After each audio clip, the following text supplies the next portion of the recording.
दोस्तों, अगर आपको कम बजट में होम रिकॉर्डिंग स्टूडियो सेटअप करना है, आपके पास साउंड कार्ड है पर पता नहीं कैसे यूज करना है, आपकी रिकॉर्डेड वॉइस बहुत ही ज्यादा खराब हो रही है, आपकी रिकॉर्डेड वॉइस में वाइब्रेशंस फील हो रहे हैं, आपको किस तरह के हेडफोन्स यूज करने चाहिए, आपको कब कौन सी सेटिंग यूज करनी है, ये और इसी तरह के और सवालों के जवाब आपको इस वीडियो में मिलने वाले हैं।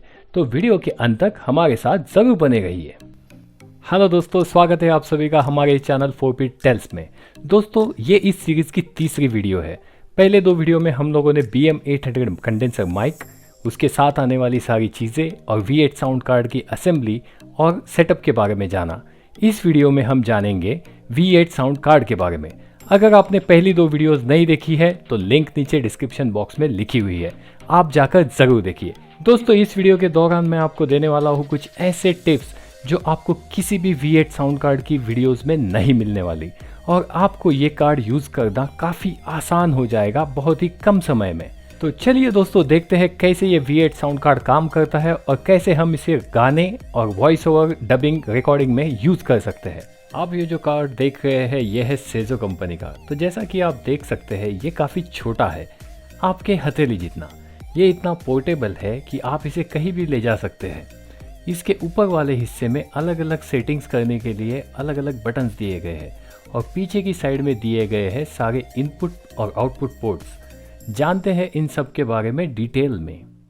तो सबसे पहले देखते हैं दोस्तों इस कार्ड के इनपुट और आउटपुट पोर्ट्स को, जिनका यूज़ करके हम अलग अलग डिवाइसेस इनमें कनेक्ट कर सकते हैं।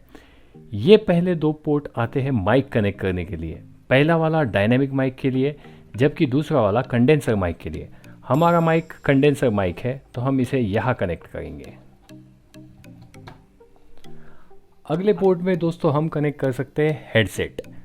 अगला ये जो पोर्ट है वो ईयरफोन और स्पीकर्स वाला आउटपुट पोर्ट है, जिसके ज़रिए हम जो रिकॉर्ड कर रहे हैं उसे रिकॉर्डिंग के समय सुन सकते हैं।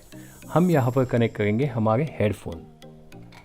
दोस्तों, इस वीडियो की पहली टिप, रिकॉर्डिंग करते समय आप हेडफोन्स का इस्तेमाल करें, ना कि स्पीकर्स का, क्योंकि स्पीकर्स की आवाज़ भी बैकग्राउंड नॉइज क्रिएट कर सकती है। दोस्तों, अगर आप चैनल पे नए हैं तो सब्सक्राइब करना ना भूलें, और हाँ, अगर आपको वीडियो अच्छी लगती है तो लाइक, शेयर और कमेंट ज़रूर करें।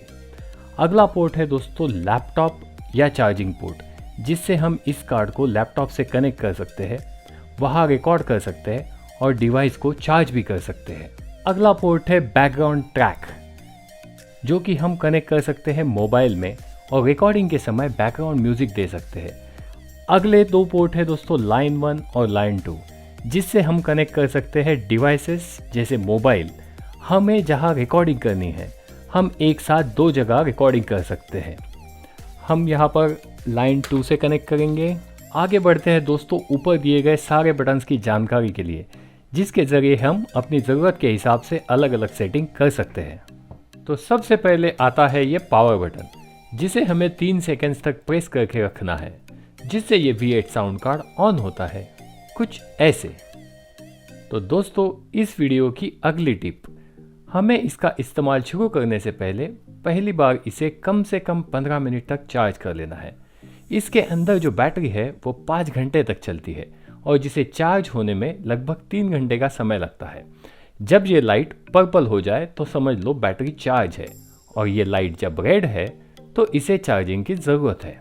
पावर बटन के नीचे आपको जो ब्लूटूथ सिंबल दिख रहा है, इसका मतलब हम इस डिवाइस के साथ दूसरे ब्लूटूथ डिवाइसेस जैसे मोबाइल या स्पीकर कनेक्ट कर सकते हैं।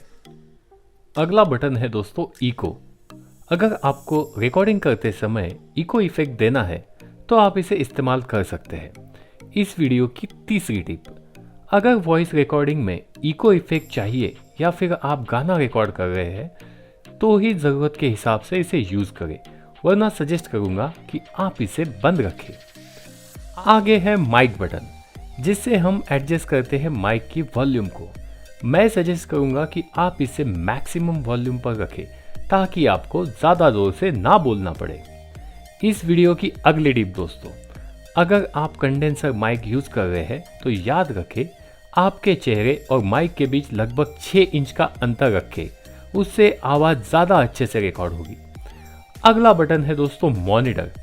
जो हम रिकॉर्डिंग मॉनिटर करने में मदद करता है। आप इसे ज़रूरत के हिसाब से एडजस्ट कर सकते हैं। आगे है म्यूजिक बटन, जिसका इस्तेमाल हमें बैकग्राउंड म्यूजिक की वॉल्यूम को कंट्रोल करने में मदद करता है। अगला बटन है रिकॉर्ड बटन, जो कि बहुत ही ज़रूरी है।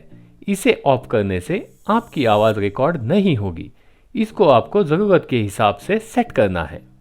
अगला बटन है दोस्तों बेस और ट्रिबल, जिसे हमें ज़रूरत के हिसाब से सेट करना है। इन सारे बटन्स को ज़रूरत के हिसाब से सेट करने के लिए हेडफोन्स का इस्तेमाल करें और आवाज़ रिकॉर्ड करने से पहले सुनकर देखें। याद रखिए दोस्तों, आपको कुछ ऐसे हेडफोन्स का इस्तेमाल करना है जिसमें नॉइज़ कैंसलेशन हो और आपके कान पूरी तरह से कवर हो। इस वीडियो की अगली टिप, आपको रिकॉर्ड और मॉनिटर ये दोनों बटन एक ही लेवल पर सेट करने हैं। अगर आपकी आवाज़ में अच्छा खासा बेस है तो इसे आधे से कम पर सेट करें, नहीं तो आपकी आवाज़ बहुत ही ज़्यादा वाइब्रेटिंग और फटी हुई सुनाई दे सकती है। आगे जो बटन है दोस्तों, वो हमारी आवाज़ में इफेक्ट्स देने के काम में आते हैं, जैसे है डॉज बटन। डॉज का इस्तेमाल करके हम बोलने के समय बैकग्राउंड म्यूजिक को ऑटोमेटिकली कम कर सकते हैं। एमसी का इस्तेमाल करने से हमारी आवाज़ में थोड़ा सा स्मूथनेस आता है।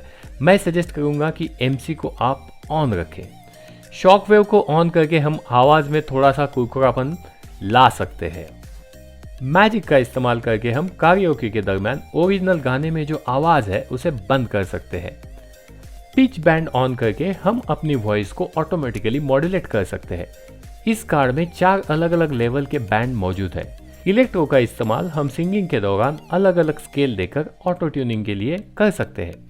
इस वीडियो की अगली टिप, अगर आपको नॉर्मल वॉइस ओवर रिकॉर्ड करनी है तो एमसी बटन के अलावा आप इन सारी बटन्स को ऑफ रखें। दोस्तों, ये नीचे दिए गए बाकी सारे बटन्स हम यूज़ कर सकते हैं अगर हमें रिकॉर्डिंग के दौरान कुछ स्पेशल इफेक्ट देने हैं, जैसे हंसी की आवाज़ के लिए लाफ बटन या तालियों की आवाज़ के लिए क्लैप बटन। दोस्तों, अब हम टेस्ट करते हैं इनमें से कुछ बटन्स को जो पॉसिबल है। तो चलिए दोस्तों, शुरू करते हैं टेस्टिंग। अब मैं दूंगा echo effect. Hello hello hello hello hello hello, ये है दोस्तों इको इफेक्ट। मैंने इको को पूरी तरह से बंद कर दिया है। अभी मैं माइक वॉल्यूम को एडजस्ट कर रहा हूँ। जैसे जैसे मैं इसे घुमाते जाऊंगा मेरी आवाज़ आपको कम कम होती हुई नजर आएगी। अब इसे मैं फिर से फुल कर रहा हूँ। आगे हम देखते हैं दोस्तों रिकॉर्ड बटन। अगर मैं रिकॉर्ड बटन को फुल करता हूँ तो मेरी आवाज़ में आने वाले वाइब्रेशंस बढ़ जाते हैं। तो रिकॉर्ड बटन को मैं अपने ज़रूरत के हिसाब से कम कर रहा हूँ। सिमिलरली मैं मॉनिटर को सेम लेवल पे सेट कर रहा हूँ। उसी के साथ ऑन कर रहा हूँ मैं दोस्तों एमसी, जिससे मेरी आवाज़ में थोड़ा सा स्मूथनेस आएगा। बेस और ट्रिबल का यूज़ हम नहीं करेंगे दोस्तों। अब देखते हैं pitch band. Pitch band 1, pitch band 1, pitch band 2, pitch band 3, pitch band 4,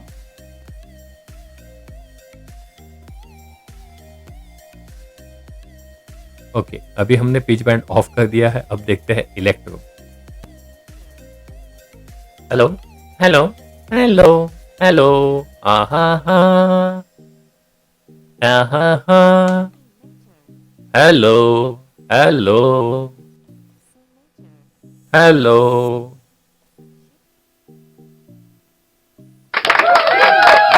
यह है चेयर, यह है लाभ बटन दोस्तों। ये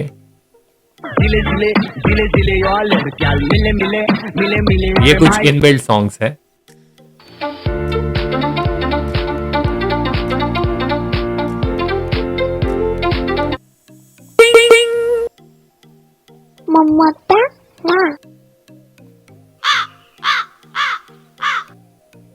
तो देखा दोस्तों कैसे हम इन सारे बटन्स का यूज करके रिकॉर्डिंग के दौरान अलग अलग इफेक्ट दे सकते हैं।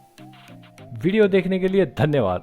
दोस्तों, आपको ये इन्फॉर्मेशन कैसे लगी हमें कमेंट करके ज़रूर बताइए और बने रहिए हमारे साथ कुछ ऐसे ही इंटरेस्टिंग वीडियोस के लिए।